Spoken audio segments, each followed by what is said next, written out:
Good evening to all of you. Welcome to concept decoder. शाम का time है, अभी अभी ड्यूटी से आए फ्रेश होके। I am here with your topic of gravity dam. Okay, तो ये जो सब्जेक्ट हम पढ़ रहे हैं, ये हम पढ़ रहे हैं इरिगेशन इंजीनियरिंग। हम आरसीसी नहीं पढ़ रहे हैं। ओके, हम इरिगेशन इंजीनियरिंग पढ़ रहे हैं। तो सबसे पहले मेरे को ये बताइए, ग्रेविटी डैम तो अलग चीज है, वो तो हम बाद में सोचेंगे उसके ऊपर कि ग्रेविटी डैम होती क्या है। सबसे पहले डैम शब्द क्या होता है, और क्या एज ए इरिगेशन इंजीनियर, चूंकि ये इरिगेशन इंजीनियरिंग का पार्ट है, तो क्या एज ए इरिगेशन इंजीनियर हमें ये पढ़नी चाहिए। ये तो आरसीसी की बात हुई, क्या ये जस्टिफाइड है यहाँ पर। चलिए इस बात के ऊपर थोड़ा सा पहले एक इनिशियल छोटा मोटा डिस्कशन के साथ, जय श्री राम के साथ टॉपिक को आगे बढ़ाते हैं, स्टार्ट करते हैं। तो देखिए, डैम क्या है। मान लो कोई एक रिवर है, सुनना और समझते रहना ये बहुत इंपॉर्टेंट पार्ट है। ये जो रिवर है, इस रिवर का एक नैरो लोकेशन सेलेक्ट किया जाता है, ठीक है, जिसके ऊपर, ठीक है, मान लीजिए जिसके ऊपर कहने का मतलब है इस तरह से रिवर, आपका रिवर का फ्लोइंग डायरेक्शन ऐसा है, ठीक है, this is your direction of flow of the river. तो इस रिवर में एक नैरो स्ट्रेच हम सेलेक्ट करेंगे और वहां पे एक तरह का फिजिकल बैरियर बना देंगे, मतलब कोई दीवार टाइप का बना दिया। तो यहाँ पे देखिए, ये मेरे को एक नैरो लोकेशन सुटेबल लग रहा है, जिसके ऊपर बहुत सारा एरिया है ना, और वो पूरे एरिया में पूरे भर के पानी स्टोर हो जाएगा। ये सब एरिया जो होगी, it will become now part of A reservoir, ठीक है। एंड ये जो फिजिकल बैरियर आपने बनाया है, फिजिकल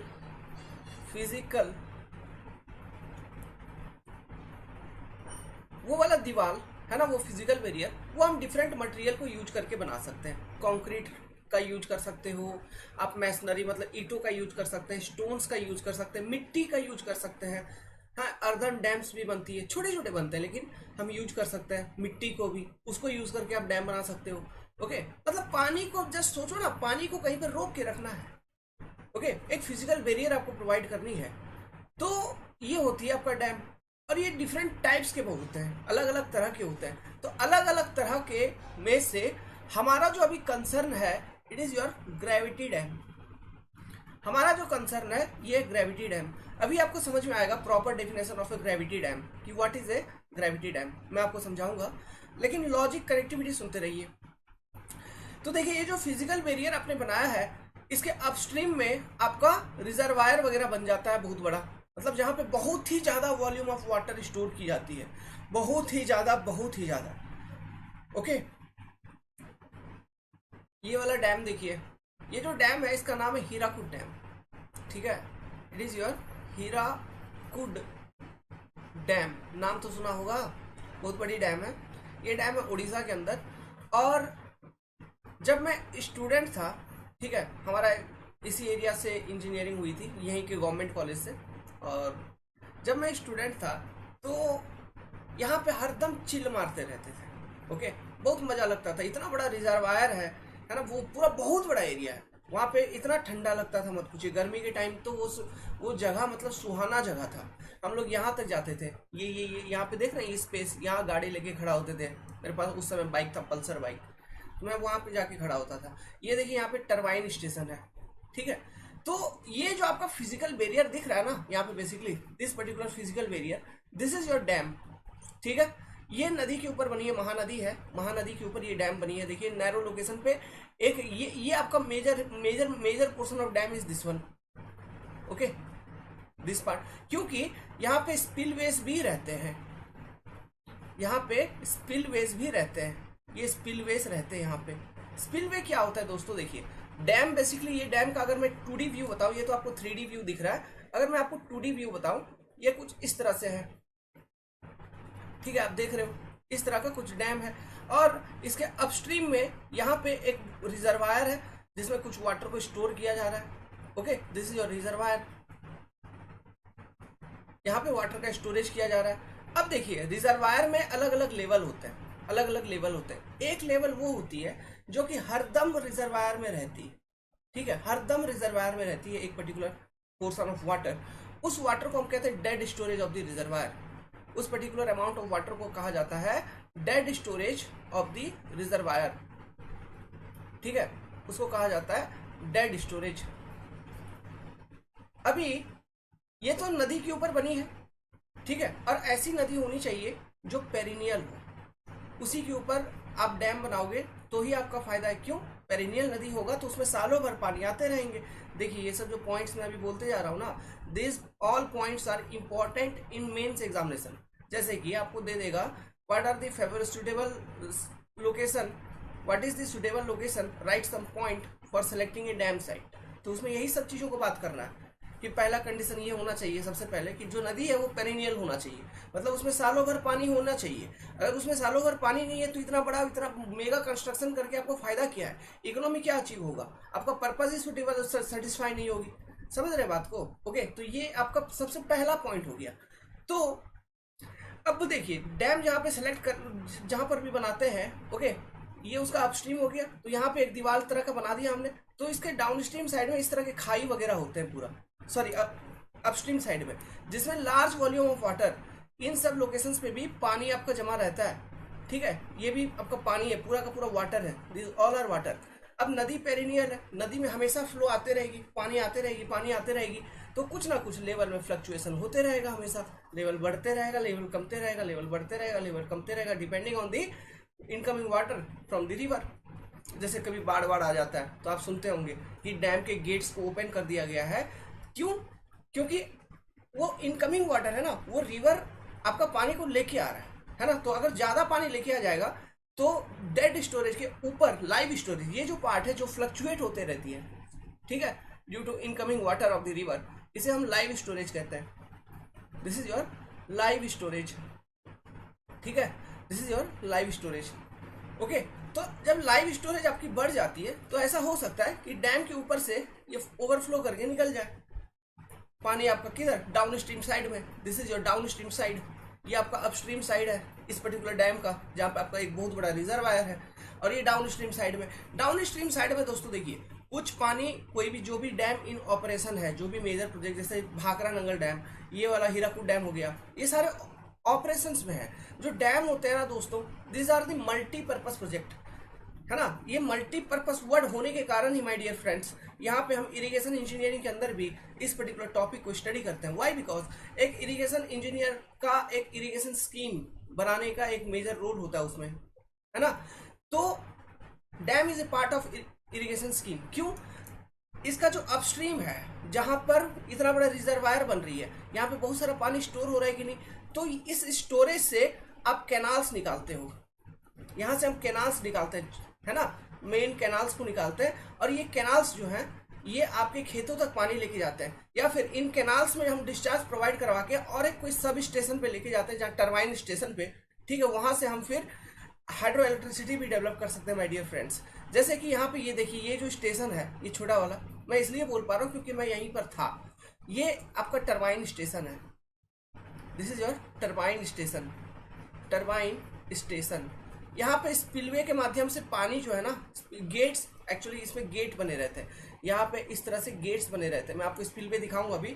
तो वो गेट्स जैसे ही आप ओपन कर देते हो, to what, to reduce the level of live storage, कुछ मतलब लाइव स्टोरेज की वैल्यू बढ़ गई मान लो, मतलब ज्यादा पानी आ गया, तो हम गेट्स को ओपन कर देंगे। तो स्पिलवे के माध्यम से ये रास्ता, स्पिल मतलब पानी का स्पिल करना, मतलब छलकना, है ना, स्पिल वे, छलक के निकलने के लिए एक रास्ता आपने प्रोवाइड कर रखा है। अलग अलग तरह के स्पिलवे होते हैं, इसको हम स्टडी भी करेंगे। तो स्पिलवे के माध्यम से पानी नीचे आएगी, यहाँ पे टरबाइन स्टेशन होगा, टरबाइन स्टेशन में पानी जाएगी, टरबाइन के ब्लेड्स को रोटेट करेगा, है ना। तो ये जो मैकेनिकल एनर्जी है, फिर ये जनरेटर के माध्यम से इलेक्ट्रिकल एनर्जी में कन्वर्ट हो जाएगी। यही तो हम पढ़ते थे हाइड्रोलिक मशीन वाले टॉपिक के अंदर, जो कि अभी चल भी रही है, आप वहां पे देख पाओगे। ओके, हाइड्रोलिक मशीन के भी वीडियोस हम कंटिन्यूसली अपडेट कर रहे हैं, तो आप हाइड्रोलिक मशीन को भी देख पाएंगे, तो वहां पे यही तो हमको पढ़ना है। ओके, तो ये सब बेसिक्स हम वहां पे देखेंगे हाइड्रोलिक मशीन के अंदर, टरबाइन का। लेकिन अभी कॉन्सेप्ट समझिए, ये इस तरह से इलेक्ट्रिकल एनर्जी में डेवलप कर रहा है। आप इसी डैम को as a irrigation scheme, as a part of irrigation scheme भी कंसिडर कर रहे हो, है ना। तो एक इरिगेशन इंजीनियर का भी रोल बन जाता है यहाँ पे। ओके, और यहाँ पे देखिए, यहाँ पे हम basically irrigation, as a irrigation engineer हम डैम को कंप्लीटली डिजाइन नहीं करेंगे। डैम को कम्प्लीटली डिजाइन नहीं करना है। जो टॉपिक लिखवाया था हमने उस टॉपिक का नाम पढ़िए। हमको बस टाइप्स ऑफ डैम जानना है, जो कि हम बाद में देखेंगे, लेकिन इस पर्टिकुलर टॉपिक का नाम देखिए, analysis of a gravity dam. मतलब इस डैम के ऊपर, ये Hirakud dam is A type of gravity dam, और इसमें जो स्पिलवे लगी रहती है वो होता है उगी स्पिलवे। ठीक है, नाम याद रखिएगा, उगी स्पिलवे। इन सब चीजों के ऊपर आगे चल के डिस्कस करेंगे। तो यहाँ पे हमको एनालिसिस करना है माय डियर फ्रेंड्स, कि डैम के बॉडी के ऊपर कितने फोर्सेस आ रहे हैं, और उन फोर्सेस के कारण क्या ये डैम स्टेबल है या नहीं है। बस इतना हमको चेक करना है। This is the role of irrigation engineer, और कुछ नहीं, इससे ज्यादा और कुछ नहीं है। समझ में आया? बाकी सारा का सारा डिजाइन जो है ना, डिजाइन वाली part as a civil engineer या फिर आप आरसीसी या फिर डिजाइनर आप करते हो। ओके, लेकिन हमें यहाँ पे एनालिसिस तक हम यहाँ पे जाते हैं। ओके, तो हम यहाँ पे एनालिसिस ही करेंगे। तो दिस इज ए डैम, आप यहाँ पे देख पा रहे हैं। मैं आपको स्पिलवे का फोटो दिखाता हूँ पहले। ओके, ये live storage and dead storage आपको समझ में आया? इंपॉर्टेंट पार्ट्स ऑब्जेक्टिव क्वेश्चन में पूछ लेते हैं। Okay, live storage and dead storage के मतलब क्या है। ओके, लाइव स्टोरेज हमेशा फिक्स रहता है, ये कभी इस पानी को खाली नहीं किया जाता है। रेयर केसेस है जिस केस में इस पानी को, डेड स्टोरेज का जो वाटर है, इसको खाली किया जाता है। वो कब किया जाएगा? जब मान लीजिए डैम बहुत पुराना हो गया, अब डैम का मेंटेनेंस करना है, तो रिजर्वायर को आपको खाली करना होगा पूरा, है ना। तो किसी माध्यम से हम रिजर्वायर को खाली करते, माध्यम क्या, कुछ चैनल अल्टरनेट कैनाल्स वगैरह बना के उस रिजर्वायर का पानी को किसी दूसरे रिवर में ट्रांसफर करवाते हैं। ठीक है, फिर डैम आपका खाली हो जाता है।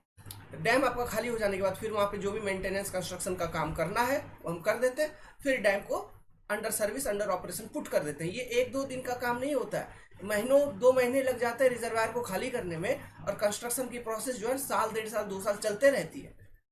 ओके, तो ये छोटी मोटी बात नहीं होती है। तो ये डेड स्टोरेज जो आपने स्टोर करके रखा है, जब इसका कोई यूज ही नहीं है, क्योंकि हम अगर मल्टीपर्पज प्रोजेक्ट को ध्यान में रखते हुए अगर सोचे, तो लाइव स्टोरेज का ही जो पानी है, यही पानी आपका टरबाइन पे जाएगा, टरबाइन पे जाके इम्पैक्ट करेगा, उसके ब्लेड पे, उसके वेन्स पे। तो ये डेड स्टोरेज का पानी हम क्यों रख रहे हैं यहाँ पे? देखो my dear friends, observations, taking observations is very much important. Okay, तो यहाँ पे हो गया रहा है, डेड स्टोरेज हम इसलिए बढ़ा के रखेंगे ताकि हेड ऑफ वाटर, देखिए here potential head of water आपका इंक्रीज हो जाएगा। कोई एक डेटम अगर मैं डिसाइड कर लूँ, रेफरेंस, ठीक है, let me take this as a datum, then dead storage will always provide a constant head to you, it will increase the potential head of the water. अब जो लाइव स्टोरेज है, मतलब ये live storage का जो amount है उसको ज्यादा ऊपर रखने में डेड स्टोरेज आपका काम कर रहा है यहाँ पे। तो ये चूंकि ज्यादा हेड इंक्रीज करेगा, अगर ज्यादा हेड है ना, तो ज्यादा ऊपर से पानी इंपैक्ट करेगी टरबाइन के ऊपर, ज्यादा हाई पावर से आपका मतलब टरबाइन का ब्लेड, मतलब मैकेनिकल एनर्जी ज्यादा प्रोड्यूस होगा, तो हाइड्रो इलेक्ट्रिसिटी भी आप अधिक प्रोड्यूस करवा पाएंगे। ठीक है, this is the basic concept. Okay,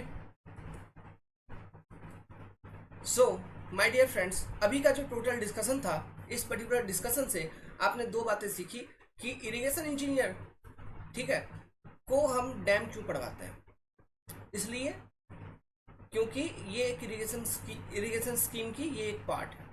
second, हमें यहाँ पे एनालिसिस करना है। ठीक है, हम यहाँ पे डिजाइन नहीं कर रहे हैं, हम इस डैम का सेफ्टी चेकिंग करेंगे। सेफ्टी अगेंस्ट स्लाइडिंग होती है, सेफ्टी अगेंस्ट ओवर टर्निंग होती है, इन सब चीज़ों को चेक कर पाएंगे, चेक करना है हमको। ठीक है, safety against crushing failure of the dam, इन सब चीज़ों को हमें चेक करना है, मतलब ये ना हो। ओके, तो इसके लिए क्या कंडीशंस एस्टैब्लिश कर सकते हैं, इसके लिए जो फोर्सेस एक्ट कर रहे हो इस डैम के ऊपर, इन सब चीज़ों के ऊपर एनालिसिस करना होगा, इनका पता लगाना होगा, है ना। बहुत बेहतरीन कॉन्सेप्ट है इसमें। इस वाले टॉपिक को स्टडी करने से पहले अगर आपने थोड़ा मोड़ा स्ट्रेंथ ऑफ मटेरियल को सीख रखा है, खास करके जैसे कि स्ट्रेस क्या होती है, स्ट्रेन क्या होती है, शियर स्ट्रेस क्या होता है, नॉर्मल फोर्स क्या होता है, नॉर्मल स्ट्रेस क्या होता है, अगर इन सब चीज़ों को, या फिर बेंडिंग फ्लेक्सर इक्वेशन जो हमने सोम में पढ़ा दिया, इन सब चीज़ों को कवर कर दिया, अगर आपका सोम कंप्लीट है तो इस वाले चैप्टर को पढ़ने में बहुत ही मजा आने वाला है, बहुत ही ज़्यादा मजा। और बाकी छोटे मोटे बेसिक्स तो मैं ऐसे ही कवर करवा दूंगा इसमें, उसमें कोई दिक्कत नहीं होगा। लेकिन आपने अगर वो चैप्टर को पढ़ रखा है तो उसके साथ जब हम लोग इन सब चीज़ों को करेंगे ना, तो आपको एकदम सब कुछ इमेजिन और विजुअलाइज होता चलेगा, हाँ ऐसा हो रहा है। ठीक है, अब यहाँ पे देखिए, जो भी डैम अंडर ऑपरेशन है, एक बात मैं बोल रहा था, शायद वो बोला कि नहीं, भूल गया, तो मैं एक बार दोहरा देता हूँ। जो भी डैम अंडर ऑपरेशन रहेगा उसका डाउन स्ट्रीम साइड पे हमेशा कुछ ना कुछ अमाउंट ऑफ वाटर रहेगा ही रहेगा। कुछ ना कुछ अमाउंट ऑफ वाटर हमेशा रहेगा ही रहेगा, कुछ depth of down stream water, है ना। इसको हम कहते हैं, देखिए इसको हम कहते हैं टेल वाटर। जो डाउन स्ट्रीम में पानी रहती है ना, इसको हम कहते हैं टेल वाटर। ओके, और जो अपस्ट्रीम में पानी होता है उसको हम कहते हैं हेड वाटर। ये सब बेसिक टर्म्स हैं। ओके, इसको हम कहते हैं हेड वाटर। क्लियर है? तो वो टेल वाटर, कुछ ना कुछ डेप्थ ऑफ टेल वाटर हमको हमेशा मेंटेन करना माय डियर फ्रेंड्स। वो क्यों? देखिए, जब आप गेट्स ओपन करोगे, स्पिलवे के थ्रू से डिस्चार्ज आपका बाहर निकलेगा। ठीक है, ये डिस्चार्ज आपका बाहर निकल रहा है स्पिल, ये आपका मेन रिवर है। देखिए, this is your main river, ये मेन महानदी रिवर है।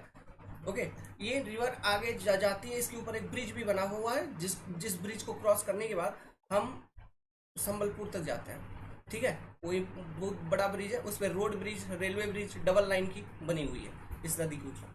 तो देखिए मैं क्या बोल रहा था, जब आपका पानी स्पिलवे से निकलेगा और डाउनस्ट्रीम साइड पे, ठीक है, डाउनस्ट्रीम साइड पे इम्पैक्ट करेगा। मान लो डाउनस्ट्रीम साइड पे कुछ भी पानी नहीं था, कोई भी पानी नहीं है, तो इम्पैक्ट करेगा तो क्या होगा, डाउनस्ट्रीम साइड पे जो मटेरियल है ना माय डियर फ्रेंड्स, इतना हाई एनर्जी के साथ पानी आ रही है, सोचो डाउनस्ट्रीम पे टकराएगा। मान लो यहाँ मिट्टी है केवल डाउनस्ट्रीम पे, हाई एनर्जी के साथ पानी आया, टकराया, क्या डाउनस्ट्रीम के मटेरियल को उधेड़ नहीं देगा, उखाड़ के नहीं फेंक देगा? क्या वहां पे स्कावरिंग नहीं होने लगेगी? तो ये बहुत बुरी चीज होती है माय डियर फ्रेंड्स। क्यों? अगर ये स्कावरिंग होगा तो सोचो डैम के नीचे का जो मटेरियल है वो भी तो निकलना चालू हो जाएगा, वो भी निकलना चालू हो जाएगा। इसलिए डाउन स्ट्रीम साइड पे minimum depth of tail water depth हमको हमेशा मेंटेन करना ही करना है, जो भी डैम अंडर ऑपरेशन है। समझ गए? It is mandatory, means mandatory. क्यों? ताकि डाउन स्ट्रीम मटेरियल का स्कावरिंग ना हो जाए। अगर उसका स्कावरिंग हो गया तो अल्टीमेटली क्या होगा, डैम के बेस के नीचे, डैम का जो बेस होता है, ये वाला जो पार्ट है, यहाँ पे जो ये ड्राइंग देख पा रहे हैं माय डियर फ्रेंड्स, ठीक है, इसमें डैम का जो बेस है, this is your base of the dam, इसको कहते हैं बेस ऑफ द डैम। तो डाउन स्ट्रीम साइड पे, ये डाउन स्ट्रीम साइड है, मान लो यहाँ पे कोई टेल वाटर डेप्थ, ठीक है, यहाँ पे कोई भी टेल वाटर डेप्थ मेंटेन नहीं था, तो पानी आया, ओके, और सीधा का सीधा मटेरियल के ऊपर टकराया, तो यहाँ से मटेरियल का स्काउरिंग करेगा, तो फाउंडेशन के नीचे, बेस के नीचे भी जो मटेरियल है उसको भी ये अपने साथ बहा के ले जाएगी। तो सोचिए, डैम बॉडी, डैम का बेस और नीचे मटेरियल ही नहीं है, तो क्या सेटलमेंट नहीं होने लगेगा? तो क्या इस कारण से अनवांटेड स्ट्रेसेस नहीं डेवलप होंगे? अगर वो डेवलप हो रहा है तो क्या डैम का फेलियर नहीं हो सकता है? क्रैक्स वगैरह डेवलप हो सकते हैं कि नहीं? बिल्कुल हो जाएगा। ठीक है, तो यही पर्पज है कि हम उस फॉलिंग वाटर को, जो स्पिल्ड वाटर है ना, जो स्पिलवे के थ्रू से आ रही है, उसमें एक कुशनिंग इफेक्ट, उसका एनर्जी को एब्जॉर्ब करने के लिए हम टेल वाटर डेप्थ कुछ हेड मेंटेन करके रखते हैं हमेशा। इस चीज को कहा जाता है water cushioning effect. Water cushioning, cushioning मतलब तकिया। तुम सोचो ना, बेड पे जाओ, है ना, और तकिया तुम्हारा रखा हुआ है, बेड का गद्दा रखा हुआ है, ऐसे इमेजिन करिए। ठीक है, आपको मजा देता हूँ, मजा लो। मान लो कोई बेड है, उस पर तुमने गद्दा नहीं लगाया, जाके एकदम मस्त ऐसे कूद गए, ले पीठ पूरा गया टूट वहीं पे, है ना, लेकिन वही बेड पे मस्त गद्दा है, तुम जाओगे कूदोगे तो आपके शरीर पे कोई इम्पैक्ट नहीं होगा, एनर्जी भी वो गद्दा एब्जॉर्ब कर रहा है ना, वही कुशनिंग इफेक्ट है। तो ये जो वाटर का एनर्जी है जो स्पिलवे के थ्रू से गिरेगा, ओके, फॉल कर रही, स्पिलवे के थ्रू से आ रही है डाउन स्ट्रीम साइड पे, तो उसके हाई एनर्जी को एब्जॉर्ब करने के लिए वहां पर कुछ पानी होना चाहिए जो कि उस एनर्जी को एब्जॉर्ब कर लेगा। इसलिए ये मैंडेटरी है कि डाउन स्ट्रीम पे कुछ ना कुछ पानी होना चाहिए। अब देखिए, अब यहाँ पे कुछ केसेस हैं, देखो मैं यही तो है, बोलते जाऊंगा, सुनते रहना चीज़ों को, इन सब चीज़ों को लिखवाऊंगा फिर से, टेंशन मत लीजिए। एक बेसिक है, स्टार्टिंग है, इंट्रोड्यूस कर रहा हूँ डैम। अभी तो डैम चलेगी भाई, 6 घंटा 7 घंटा पढ़ाने वाला हूँ केवल dam dam dam dam dam. बहुत बड़ी टॉपिक है ये, इसमें हम फोर्सेस निकालेंगे। सबसे पहले 7-8 तरह के फोर्सेस होते हैं, earthquake force, water force, weight of the dam, सब चीज़ों का कैलकुलेशन करेंगे बेसिक्स के साथ, है ना। फिर सेफ्टी चेक, सेफ्टी एनालिसिस करेंगे, फिर एक प्रॉपर एक न्यूमेरिकल एक डैम का एनालिसिस करेंगे, फिर डैम में प्रिंसिपल स्ट्रेस स्ट्रेन के कंसेप्ट को देखेंगे, टाइप्स ऑफ डैम को देखेंगे, बहुत सारी चीज़ें आने वाले हैं। अभी ये तो अभी इंट्रोड्यूस करवा रहा हूँ, स्टार्टिंग पार्ट है, ठीक है, इंट्रोडक्शन टू डैम, मतलब ये जस्ट इंट्रोडक्शन, ओके, स्टार्टिंग वाली पार्ट है। अभी तो कुछ क्या ही किया हूँ, कुछ नहीं, नथिंग, जीरो, बस समझा रहा हूँ एक डैम का देखो रूल क्या है। तो डैम हमेशा मल्टीपर्पज होती है, ये बात को ध्यान रखिएगा। तो हम ये कहाँ पे था, तो एक लॉजिक यहाँ पे क्लियर कर दूं कि देखो, कोई कोई साइड पे ऐसा होगा ना, कोई कोई साइड डैम लोकेशन पे, कि जो डाउन स्ट्रीम है उसका नेचुरल, डाउन स्ट्रीम का नेचुरल प्रोफाइल कुछ ऐसा होगा कि इसके ऊपर एक स्टैंडिंग टेल वाटर डेप्थ आप अलाउ कर सकते हो, वो रह जाएगा। ठीक है, कोई कोई मतलब स्लोप, डाउन स्ट्रीम बेड का जो स्लोप है वो कुछ जेंटल स्लोप होगा, उसमें कोई स्लोप व्लोप नहीं होगी, ताकि स्टैंडिंग डेप्थ ऑफ वाटर हमेशा कुछ ना कुछ ऑटोमेटिकली बना रहेगा।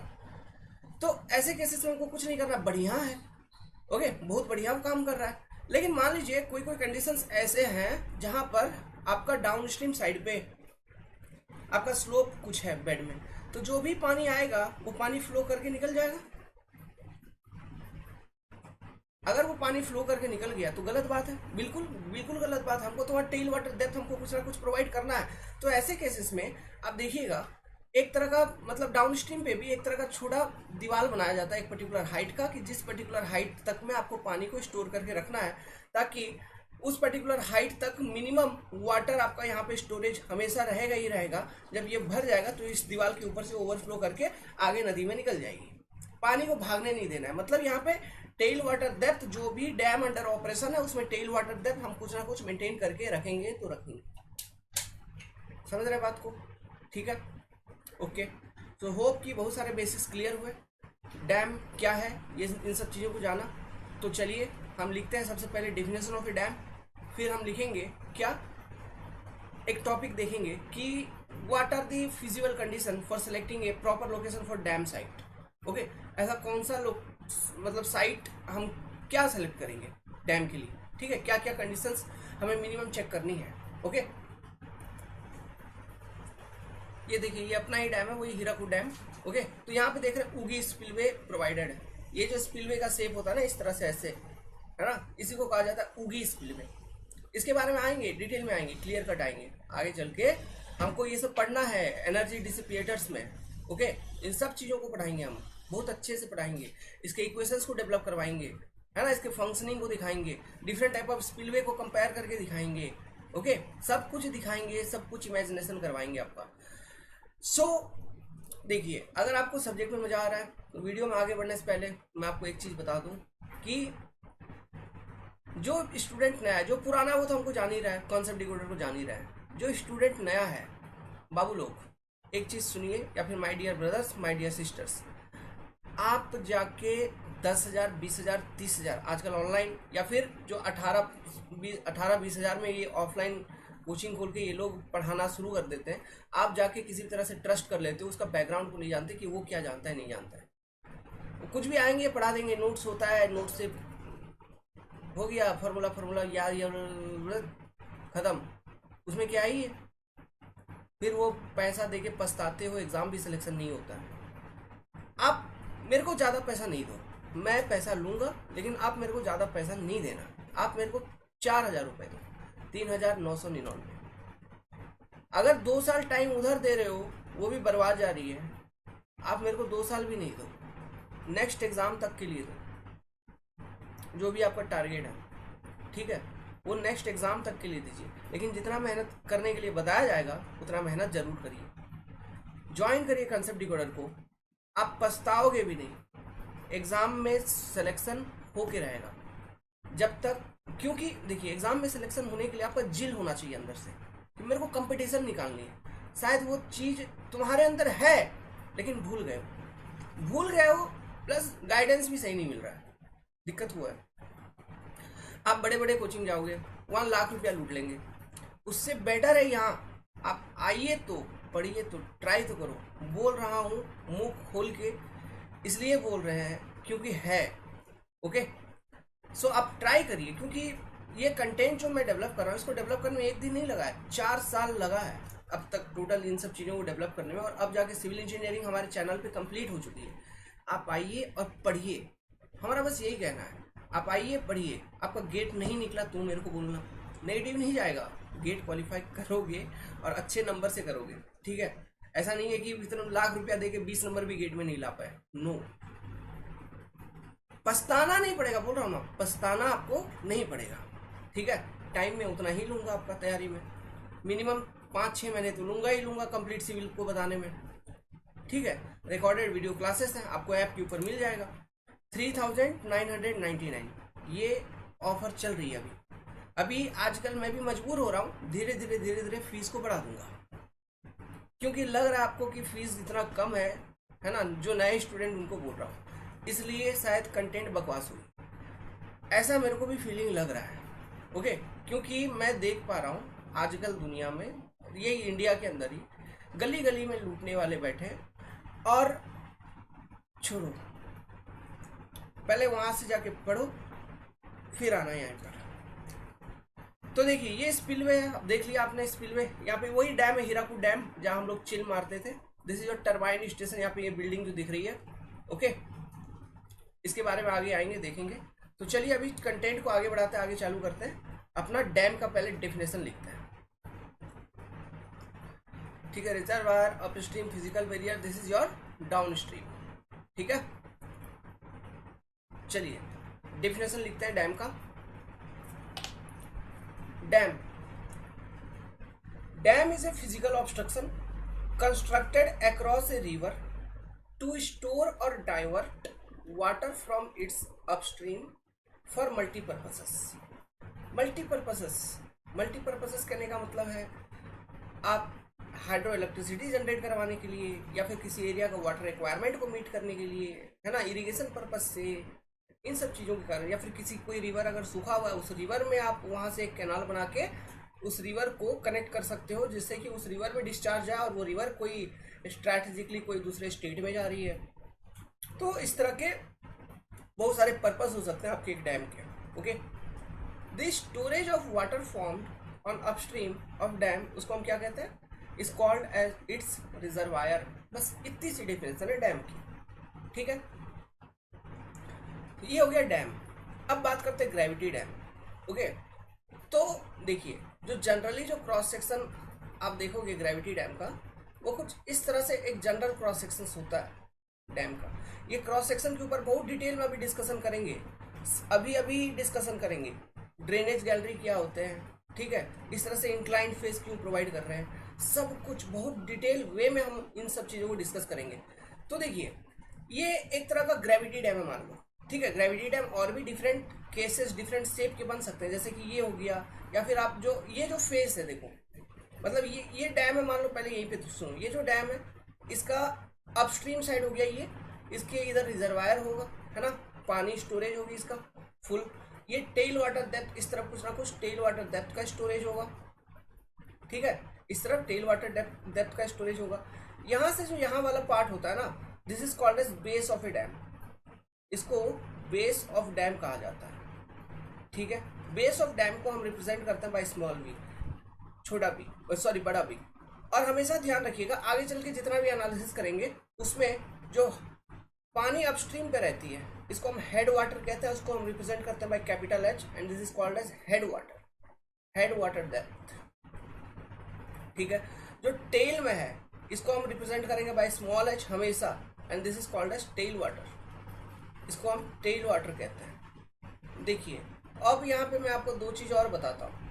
ये जो पर्टिकुलर पॉइंट है, ठीक है, दिस पर्टिकुलर पॉइंट, ये मैं 2D में इमेज बना रहा हूँ। अगर 3D में आप देखोगे तो ये अंदर की ओर लेंथ इसकी गई हुई है, अंदर की ओर इसकी लेंथ गई हुई होगी, इमेजिन करो, है ना, अंदर की ओर इस तरह से इसकी लेंथ गई हुई होगी। लेकिन हम एनालिसिस जब करते हैं ना, हम एनालिसिस करते हैं पर 1 metre length of dam, 1 metre length of dam को कंसिडर करते हैं, ठीक है, 1 मीटर लेंथ ऑफ डैम को हम कंसिडर करते हैं। और इस 1 मीटर लेंथ ऑफ डैम के ऊपर हम अपना जो भी एनालिसिस करते हैं फोर्स का, इस 1 मीटर लेंथ ऑफ डैम को हम डिजाइन करते हैं, इस 1 मीटर लेंथ ऑफ डैम का सेफ्टी चेकिंग करते हैं। अगर ये 1 मीटर लेंथ सेफ है तो पूरा का पूरा डैम आपका सेफ होगा। समझ में आ रहा है? सो यहाँ पर ये वाला जो लाइन देख रहे हो, ये लाइन, ओके, इसको हम कहते हैं toe line, this is called as toe, and this line, यहाँ पे जो लाइन होगी इसको कहेंगे हिल, ठीक है, इसे हिल कहा जाता है आगे वाले को टो। जैसे पैर, तुम अपने पैर को देखो, पैर में ये ऊपर आगे वाला टो, पीछे वाला हिल, वही चीज है। डैम है ऐसा, डैम का आगे वाला टो, पीछे वाला हिल। समझ में आया बात? ओके, हिल टो, क्लियर है? तो पहला हिल, दूसरा टो, ठीक है। अब यही दो पॉइंट्स हैं हिल और टो, जहां पर हम अलग अलग तरह के फोर्सेस को कैलकुलेट करते हैं, अलग अलग तरह के फोर्सेस के कारण मूवमेंट्स को कैलकुलेट करते हैं। इन्हीं 2 पॉइंट्स पे हम स्ट्रेसेस की वैल्यूज को निकालते हैं। आगे वो सब कुछ एनालिसिस में समझ में आएगा कैसे निकालते हैं, ठीक है, वो सब चीज ही करना है, इसलिए तो हम ये चैप्टर को पढ़ ही रहे हैं यहाँ पे। ओके, तो इस तरह का कुछ क्रॉस सेक्शन होता है ग्रेविटी डैम का, ठीक है। अब ग्रेविटी शब्द क्या है? देखो, ग्रेविटी शब्द मास से रिलेटेड है। ग्रेविटी शब्द मास से रिलेटेड है। ये जो डैम है ये अलग अलग तरह से फेल कर सकती है। जैसे कि मैं कुछ बताऊं, ये जो टो पॉइंट है इसके अबाउट ओवरटर्न कर सकता है। क्यों? क्योंकि इसके पीछे देखिए बहुत सारा पानी है ना, तो ये बहुत सारा पानी का फ्लूइड मैकेनिक्स में पड़े हो, वाटर प्रेशर लगाएगा, वाटर फोर्स लगाएगा इस डैम के ऊपर, तो इस कारण से डैम ऐसे पलट सकता है। या फिर ये जो हॉरिजॉन्टली फोर्स लग रहा है इस कारण से डैम आपका स्लाइड करके आगे बढ़ सकता है ना। तो इस तरह से देखिए ये पलटने वाला जो क्रिटिकल पॉइंट है, ये टो के अबाउट देखिए आपका एक इस तरह से रोटेट कर सकता है डैम, या फिर आगे बढ़ सकती है। समझ में आ रहा है? तो ग्रेविटी डैम ऐसे डैम होते हैं जिसमें इस तरह की, ये तो 2 फोर्सेस, अभी एक फोर्स में वाटर फोर्स बता रहा हूँ, इसमें डैम के ऊपर बहुत सारे ऐसे फोर्स लग रहे हैं। अपलिफ्ट फोर्स लग रहा होता है नीचे से, अगर सीपेज होता है ना, सीपेज ऑफ वाटर होगा तो यहाँ से अपलिफ्ट फोर्स लगेगा, ये भी बेकार चीज है ना। ओके, अर्थक्वेक अगर मान लो, अर्थक्वेक फोर्स लगेगा। ऐसे बहुत तरह के फोर्स होते हैं, विंड के कारण फोर्स लगता है, वेव फोर्स लगता है, आइस प्रेशर लगती है, ऐसे बहुत सारे फोर्सेस हैं जिसका हम एनालिसिस करेंगे। तो इन सारे फोर्सेस के कारण जो डैम में आपका फेलियर हो सकता है, जैसे कि ओवरटर्निंग हो गया या फिर स्लाइडिंग हो गया, मतलब डैम आगे घिसक जाना, इनको नहीं होने देना है। तो इसमें सबसे ज्यादा मेजर रोल प्ले करता है इस डैम का वेट, है ना। इस डैम का वेट कुछ हम ऐसा डिजाइन कर देते हैं, इस डैम को इतना बड़ा, इतना बहुत बड़ा, इतना विशाल बनाते हैं कि इसका वेट इतना ज्यादा होता है ना, कि इन फोर्सेस के कारण जो भी इफेक्ट आ रही है जिसके कारण ये डैम फेल हो सकता है ना, उसके फेलियर को काउंटरैक्ट कर दे, मतलब रोक दे। इसके वेट के कारण, केवल वेट एक ऐसी मात्र इसमें सुविधा होती है, मतलब एक बड़ा, इतना बड़ा फोर्स होता है वेट हमेशा डैम के सीजी से डाउनवर्ड डायरेक्शन में एक्ट कर रहा होगा। समझ में आ रहा है? अब वो कैसे निकालेंगे सब कुछ एनालिसिस में बताऊंगा, बोल रहा हूँ ना, अभी आने वाला है। पार्ट बाय पार्ट करके एनालिसिस करेंगे, वेट, फिर अपलिफ्ट प्रेशर्स, अपलिफ्ट फोर्स, है ना, वाटर प्रेशर, टेल वाटर, सब चीज पार्ट बाय पार्ट करके एनालिसिस करेंगे, टेंशन मत लीजिए। ओके, तो ये एक जनरल क्रॉस सेक्शन बता दिया मैंने डैम का। आगे चल के चलिए, अब कितने तरह के पॉसिबल हैं, क्यों है, नहीं है, सब आगे चल के हम डिस्कस करेंगे जब मैं typical cross section of dam मैं अभी डिस्कस करूंगा तब। ओके, चलिए अब क्या टॉपिक है? अब एक टॉपिक है selection of a dam site. एक डैम साइट को आपको सिलेक्ट करनी है, तो कौन कौन से बातों को ध्यान रखना होगा? सबसे पहला पॉइंट जो मैंने बोला कि river must be perennial, river must be perennial, मतलब उस रिवर में साल भर पानी आते रहना चाहिए। नहीं तो हजारों करोड़, एक डैम को बनाने में 1200 करोड़ 1500 करोड़ रुपया तक का खर्चा होता है। इतना बड़ा रकम, इतना बड़ा पैसा आप इन्वेस्ट क्यों करोगे जब उसमें पानी ही नहीं रहेगी? तो मतलब ही क्या है डैम बनाने का? समझे?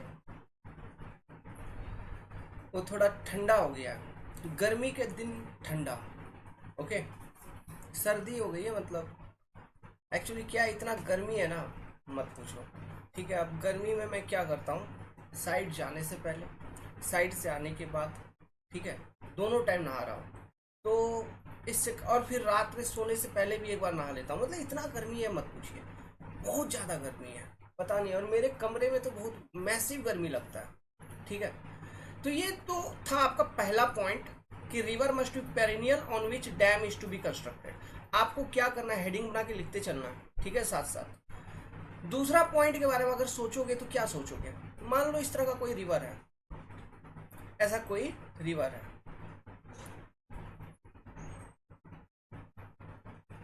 सुनिएगा, ठीक है, ऐसा कोई रिवर है। अब इस रिवर में बताओ मेरे को प्रिफरेबल डैम साइट लोकेशन क्या होगा? कौन सा ऐसा लोकेशन सेक्शन चूज करोगे? ये मान लो डायरेक्शन ऑफ फ्लो ये है आपका, this is your direction of flow. इसमें कौन सा सेक्शन चूज करेंगे जहां पर आप डैम बना सकते हैं और क्यों? सिंपल सी बात है, क्या मैं ये वाला सेक्शन चूज करूंगा? क्यों चूज कर रहा हूं? क्योंकि ये नैरो लोकेशन है, नैरो सेक्शन ऑफ रिवर,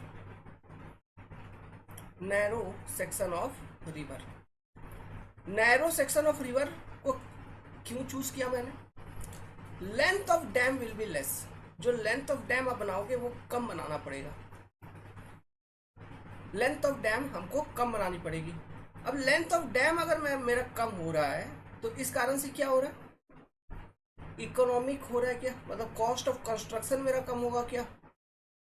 समझ में आ रहा है? नैरो सेक्शन होना चाहिए, प्लस उसके अपस्ट्रीम में ऐसा होना चाहिए कि वाइड एरिया होना चाहिए। समझ में आ रहा है? अपस्ट्रीम में यहाँ पे देख रहा है, ये अपस्ट्रीम होगा, ओके, यहाँ पे देख रहा है एक बढ़िया एरिया, इस तरह का सच में रियलिटी में और होता ही है, ऐसा ही होता है, ठीक है। अपस्ट्रीम में जहाँ पर भी डैम बनाई जाती है उसके अपस्ट्रीम में बहुत बढ़िया वाइड एरिया होता है ना, जहाँ पर रिजर्वायर आपकी बनती है, अगल बगल का बहुत सारा एरिया सबमर्ज हो जाता है। डैम का ये एक डिसएडवांटेज है लेकिन, कि बहुत सारा एरिया पानी के अंदर डूब जाता है, क्योंकि रिजर्वायर कोई छोटी मोटी नहीं होती है, बहुत बड़ी बड़ी होती है, 2-2 किलोमीटर 3-3 किलोमीटर के रेडियस में फैली होती है रिजर्वायर, बहुत बड़ा। आपको लगेगा कि समंदर है कहीं ना कहीं, आपको दिखेगा नहीं एक एंड से दूसरे एंड तक का, पोखर छोटा छोटा लेक जैसा नहीं समझिएगा, है ना। तो बहुत बड़ा एरिया कवर करता है। तो वो एरिया कैसा होना चाहिए, ये तो आपका दूसरा पॉइंट कि नैरो सेक्शन चूज करिए ताकि लेंथ ऑफ डैम आपका कम हो, ताकि कॉस्ट ऑफ कंस्ट्रक्शन बचे, है ना। तो यहाँ पे लिख सकता हूँ इकोनॉमिकल, इकोनॉमिकल क्यों? कॉस्ट ऑफ कंस्ट्रक्शन आपका कम होगा। इसको सेकंड पॉइंट में स्टेटमेंट बना के लिख लीजिए कि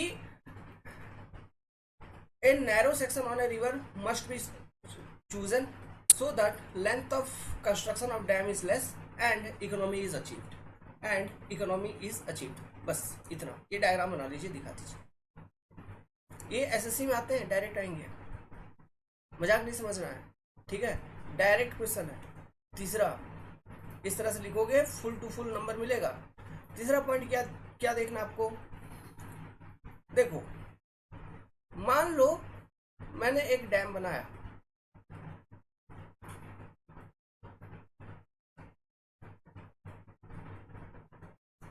एक मिनट, देखिए आप ही लोगों में से कॉल था तो उठाना पड़ेगा, है ना। तो कहाँ तक तीसरा केस, कहाँ तक बोले थे मैं तो भूल गया, लेकिन मैं फिर से शुरू से बात करता हूँ उसके ऊपर। मान लो एक डैम है ऐसा, ठीक है, और दूसरा कंडीशन ले लेते हैं डैम का, ये एक डैम है ऐसा, ठीक है। अभी पहला वाला केस में इसका अपस्ट्रीम प्रोफाइल ये हो गया, इसका अपस्ट्रीम प्रोफाइल दूसरे वाले केस में ये हो गया अपस्ट्रीम, ठीक है। पहले वाले केस में अपस्ट्रीम कुछ ऐसा है, देखो इस तरह का, दूसरे वाले केस में अपस्ट्रीम कुछ ऐसा है। अपस्ट्रीम का बेड प्रोफाइल का बात कर रहा हूँ, अपस्ट्रीम पे जो बेड प्रोफाइल है वो कुछ ऐसा है। मेरे को ये बताइए इन दोनों में से कौन सा लोकेशन है ना ज्यादा प्रिफरेबल, मोस्ट सुटेबल है, कौन सा? ऑब्वियसली मजाक वाली बात है क्या है? सेकेंड वाला case, this location will be most preferable. क्यों? अरे बच्चे, हमको हमारा काम क्या है डैम में? वाटर को स्टोर करना। सो वाटर को स्टोर करना, तो यहाँ पे देखो ज्यादा वॉल्यूम ऑफ वाटर आएगा तो हेड ऑफ द वाटर जो है वो भी ज्यादा रहेगा, हेड ऑफ वाटर ज्यादा रहेगा, ठीक है। ये हेड ऑफ वाटर कितना कितना रहता है मालूम? 100 मीटर, 110 मीटर, 200 मीटर ऐसा रहता है हेड ऑफ वाटर, है ना। और डाउन स्ट्रीम में रहता है 8 मीटर, 10 मीटर ऐसा। अपस्ट्रीम में 100-150 मीटर का डेप्थ रहता है, समझो बात को, उतना हेड ऑफ वाटर रहता है। तो ये इस तरह का नेचुरल अगर खाई वगैरह अवेलेबल है अपस्ट्रीम पे, तो इससे बेस्ट कोई लोकेशन हो सकता है क्या? नहीं हो सकता, है ना। वॉल्यूम ऑफ वाटर ज़्यादा स्टोर होगा, इमरजेंसी में यूज कर सकते हैं उस पानी को आप, प्लस हेड ऑफ वाटर को ये इंक्रीज करेगा, डेड स्टोरेज का लेवल बढ़ा रहा है तो लाइव स्टोरेज का भी लेवल ऑटोमेटिकली बढ़ेगा, तो टोटल हेड ऑफ वाटर आपका बढ़ गया ना लाइव स्टोरेज का। ये पर्पस होगा। लॉजिक समझ रहे? इमेजिन करते चलना सब चीज़ों को, इमेजिन आप नहीं करेंगे तो फिर गलत बात है। जो मैं सोच पा रहा हूँ, जो मैं बोल पा रहा हूँ, इसी सेम चीज़ को फील करो। जैसे फील करोगे ना, you are become civil engineer, कूट कूट के इंजीनियरिंग आ जाएगी अंदर, है ना। चलिए, ये बात हुई, तो इसमें हम क्या लिखेंगे? हम लिखेंगे valleys on upstream is preferable, valleys in upstream of dam location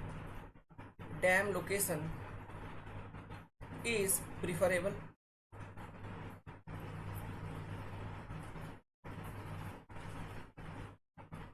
ठीक है, बना लीजिए इसको। तीसरा हो गया। चौथा पॉइंट क्या आप लिखोगे? जो आप डैम साइट सेलेक्ट करेंगे, that site must be earthquake free zone.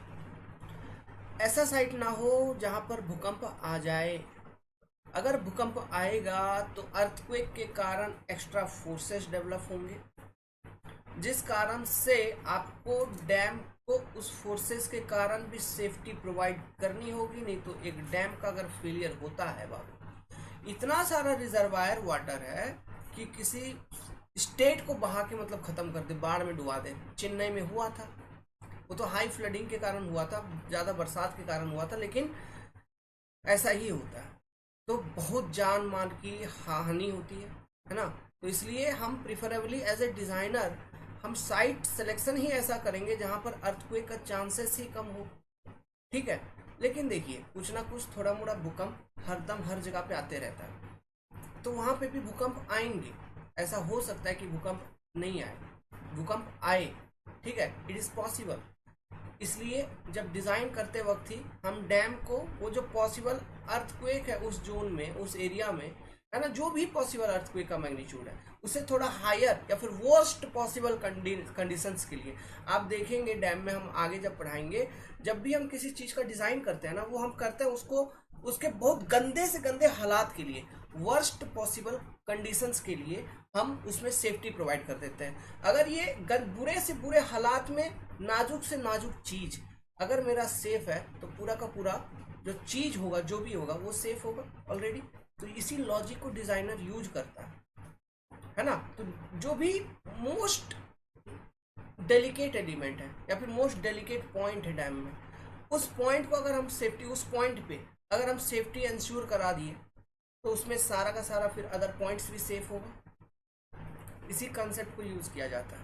ठीक है, आगे एनालिसिस में आप सीखेंगे, डिजाइनर बन जाएंगे। एनालिसिस वाला पार्ट है, लेकिन फिर भी इतना बेसिक्स आपके अंदर कूट कूट के भर दूंगा ना कि आप डिजाइनर बन जाएंगे। हाँ, बात करो हमारी पर्सनली, मैं सच बोलता हूँ, देखो झूठ बोलने का कोई, यहाँ भांगने का कोई मतलब नहीं है। पर्सनली मैंने डैम को डिजाइन नहीं किया है, लेकिन हाँ, मैंने स्ट्रक्चर डिजाइन किया, ब्रिजेस बनाया, बड़े बड़े ब्रिज, मेजर ब्रिजेस को डिजाइन किया है। ठीक है, ब्रिजेस बनाए, तो डिजाइनिंग का एक्सपीरियंस भरपूर है। ओके, तो देखिए, इंजीनियर ऐसे ही होते हैं, सिविल इंजीनियर, और ऐसे ही बनना आपको, है ना। Analytical, critical, critical, critical.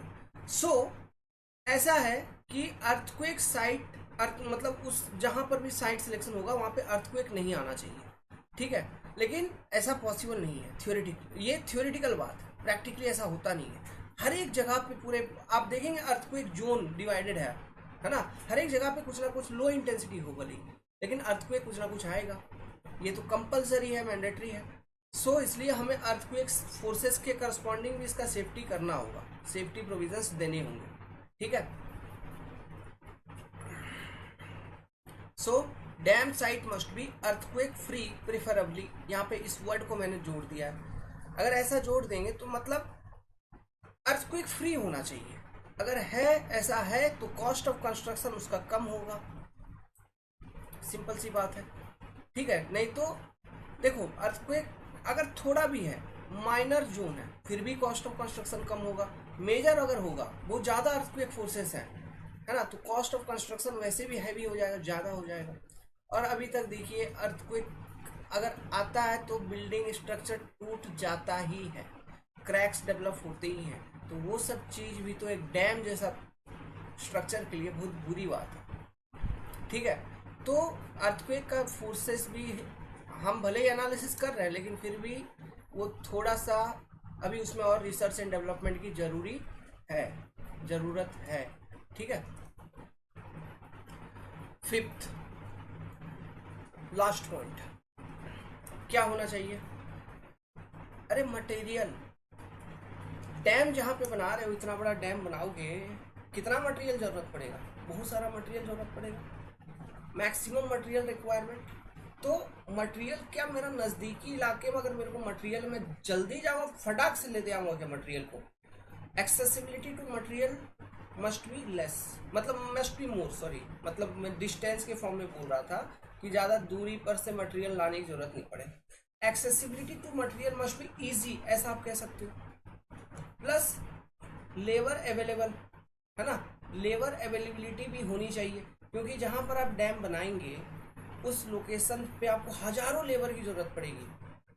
छोटा मोटा कंस्ट्रक्शन प्रोजेक्ट तो है नहीं, है ना, 1200-1500 करोड़ की कंस्ट्रक्शन प्रोजेक्ट है।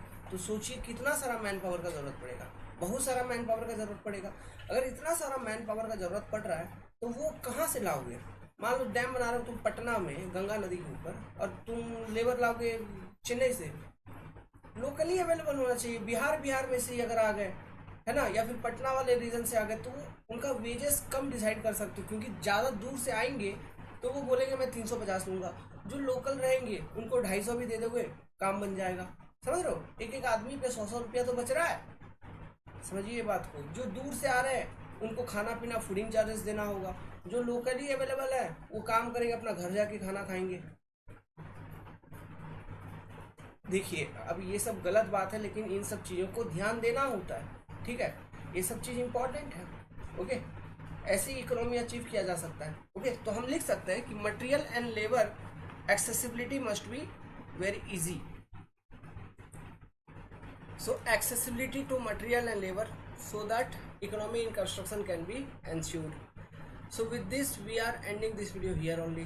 ये वीडियो जस्ट आपको ये बताने के लिए थी कि जो भी इरिगेशन इंजीनियरिंग पढ़ रहे हैं कि अब लगभग सब टॉपिक खत्म हो चुका है, डैम वाला चैप्टर स्टार्ट हो गया है। अभी इस पर डिस्कशन चलेगी। अभी कुल ये तो स्टार्टिंग था, इंट्रोडक्शन था, अभी तो बहुत सारे पॉइंट्स आएंगे। Typical cross section of a dam को मैं अच्छे से डिटेल वे में डिस्कस करूंगा कि ड्रेनेज गैलरी क्या होता है ना, अप स्ट्रीम फेस इंक्लाइंड है तो क्यों है, डाउन स्ट्रीम फेस ऐसा क्यों रखेंगे, हर चीज़ों पे लॉजिकल डिस्कस करेंगे, क्योंकि ऑब्जेक्टिव क्वेश्चंस आजकल इसी तरह पूछे जाते हैं आपसे। ठीक है, तो सब चीज़ों के ऊपर बहुत लॉजिकल वे में डिस्कशन की जाएगी, ताकि आप थ्योरेटिकल क्वेश्चंस, एसेशन, रीजनिंग वाले क्वेश्चंस को बहुत ईजिली आंसर कर पाओ, मतलब एफर्टलेसली। कोई लगेगा ही नहीं कि मेरे को कोई अलग से पढ़ करनी है, याद करने की जरूरत नहीं है। सबसे बड़ी बात, मैं यहाँ पे 5 क्वेश्चन आके सॉल्व नहीं करवा पाऊंगा। और देखिए ये चीज़ प्रैक्टिकली ट्रू है। आपको सिविल इंजीनियरिंग में अगर कॉन्सेप्ट डिकोडर पे आप ज्वाइन कर रहे हैं, आपको मैं सिविल इंजीनियरिंग 200 घंटे 150 घंटे में नहीं सिखा पाऊंगा। क्रैश कोर्स व्रैश कोर्स नाम का कोई चीज़ नहीं होता, फालतू चीज़ है। अगर आप ज्वाइन कर रहे हो बाबू तो ज्वाइन करो, लेकिन प्रैक्टिकली ये अंदर लेके चलो कि सिलेक्शन होना बहुत मुश्किल है, क्योंकि दूसरा बैठा हुआ है जो टंच है, पूरा पढ़ के टंच है, चीज़ें उसको आ रही है। ठीक है, सो मैं ये कहना है बेसिकली, आप ईगो पे मत लीजिए, बुरा मत मानिए। सिविल इंजीनियरिंग को अच्छे से पढ़िए, हर एक सब्जेक्ट को अच्छे से पढ़िए। हाँ, रिसर्च लेवल पे हमको नहीं जानी है एज ए स्टूडेंट, बट हमें इतना अच्छे से जरूर पढ़ना है कि जो भी डिफरेंट एग्जामिनेशंस हैं उसमें जो भी क्वेश्चन पूछे जाते हैं इन्हीं टॉपिक से ना पूछेंगे।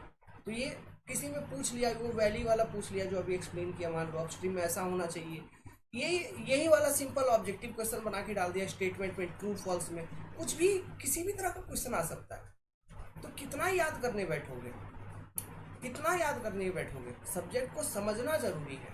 आप यहाँ पर आइए, मैं बारंबार बोल रहा हूँ, आप यहाँ पर आइए।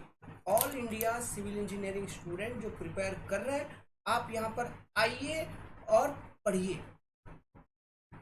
पढ़ेंगे, मैं आपको ये बात बोलता हूँ, आपको ज़्यादा किताब पढ़ने की ज़रूरत नहीं पड़ेगी। देखिए स्टडी एक ऐसी चीज़ होती है ना, जिसमें आप जितना ज़्यादा पढ़ोगे उतना ज़्यादा अच्छी बात है। लेकिन एग्जामिनेशन के ट्रेंड को मैं आपका कॉप अप करवा दूंगा, वो मैच करवा दूंगा। आप आइए, एग्जामिनेशन के ट्रेंड के अकॉर्डिंग जो सिविल इंजीनियरिंग है, ये चीज़ मैं आपका अच्छे तरीके से सब्जेक्ट आपको मैं सिखा दूंगा। आइए और पढ़िए। ये मेरा आपसे रिक्वेस्ट है, नहीं तो यूज दिस। वेल, तो अभी हम कंटिन्यू करेंगे डैम को। So this is your class 1 of dam, और इंट्रोडक्शन था। अब चीज़ें धीरे धीरे इंट्रोड्यूस होंगे। सो आगे के लेक्चर्स में आपको देखने हैं। सम स्टूडेंट न्यू स्टूडेंट होंगे, अगर आपको मालूम नहीं होगा तो देखिए अपने चैनल पे कुछ सब्जेक्ट पेड होता है, कुछ फ्री होता है, जिसमें से irrigation engineering is a paid topic. Again भिखारी वाला fee ₹499 only. If you want to enrol then enrol, आइए एनरोल करिए। ठीक है, गुड लक, टेक केयर।